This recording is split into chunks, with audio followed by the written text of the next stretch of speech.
வணக்கம். இன்றைக்கி நான் வாழைப்பூ வச்சு காரக்குழம்பு செய்ய போகிறேன். அதுக்கு உண்டான பொருள் எடுத்து வச்சுருக்கேன். இப்போ காமிக்கிறேன். 2 பூ எடுத்து வச்சுருக்கேன், வாழைப்பூவு. அதில் ஒன்று உரித்து காமிச்சிருக்கேன், ஒன்று உரிக்கணும். கொஞ்சம் புளி, 1/2 கப்பு வெங்காயம், சின்ன வெங்காயம், 1 ஸ்பூன் மஞ்சள்தூள், 1 தக்காளி, 1/2 கப்பு நல்லெண்ணெய், கடுகு உளுந்து 1 ஸ்பூனு, 1 ஸ்பூனு குழம்பு மசாலா, 1 ஸ்பூனு கரம் மசாலா, 1 ஸ்பூனு சோம்பு, 1 ஸ்பூன் உப்பு. இந்த வாழைப்பூவை இதே மாதிரி உரித்து காமிக்கிறேன். இதில் இருக்கிற பூ மட்டும் தனியாக பிரித்து எடுக்கணும்.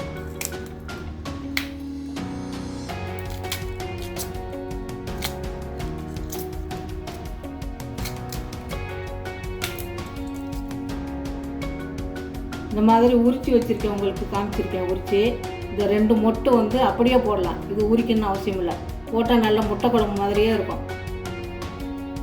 அடுப்பில் கடாயை வச்சுருக்கேன், கடாய் சூடாகிடுச்சு. நல்லெண்ணெய் ஊற்றுறேன், கொஞ்சம் ஊற்றிக்கிடலாம். சூடான உடனே கடுகு போட்டுடலாம்.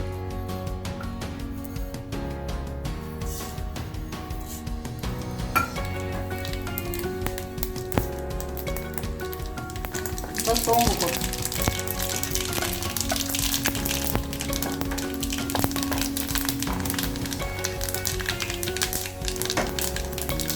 சின்ன வெங்காயம்,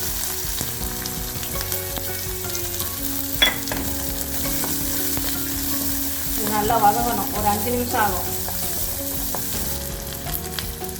இப்போ வாழைப்பூ போட்டுருக்கேன்.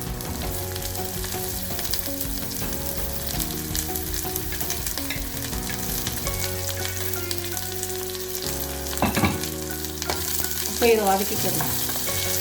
கொஞ்சமாக வதக்கின போதும், ஒரு 5 நிமிஷம் வதக்கின போதும். ஏன்னா இது ரொம்ப சாஃப்டாக இருக்கும், உடஞ்சிடும். இப்போ தக்காளி போடலாம்.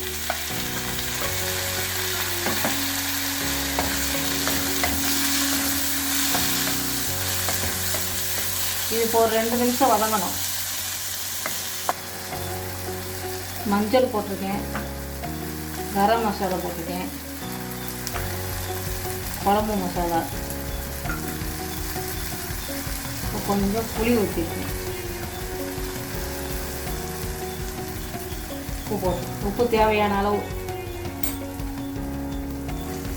நல்லா கிண்டி வச்சுக்கணும். மெதுவாக கிண்டணும்.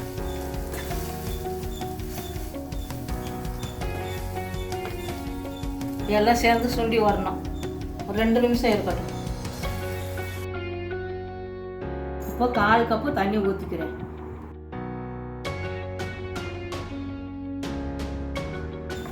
இந்த அளவுக்கு இது சிம்லியே இருக்கணும்.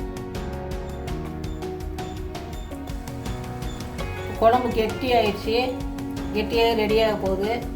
கொஞ்சம் 1 ஸ்பூன் நல்லெண்ணெய் ஊற்றுறேன். இப்போ ஒரு 2 நிமிஷம் தான் இருக்கணும், அதுக்கு மேலே இருக்க வேண்டாம். இந்த மாதிரி கொஞ்சம் பெரிய பூவும் போட்டுக்கலாம். இது போட்டால் கரையாமல் இருக்கும். இந்த மாதிரி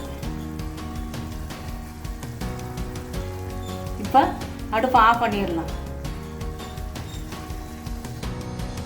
குழம்பு ரெடி ஆகிடுச்சு. இப்போ மாற்றிக்கலாம். இந்த வாழைப்பூ பார்க்குறதுக்கு அயிரை மீன் மாதிரி குட்டி குட்டியாக இருக்கிறதுனால இதை சைவ மீன் குழம்புன்னு சொல்லுவாங்க. இன்றைக்கி செஞ்சு நாளைக்கு சாப்பிட்டா சூப்பராக இருக்கும். 4 நாளைக்கு கெட்டு போகாது. இது எல்லாத்துக்குமே சாப்பிட்லாம். சாப்பாடு, இட்லி, தோசை எல்லாத்துக்குமே சாப்பிட்லாம். சின்ன குழந்தைங்க சாப்பிட்லாம். ரொம்ப சுவையாக இருக்கும். செஞ்சு பாருங்கள்.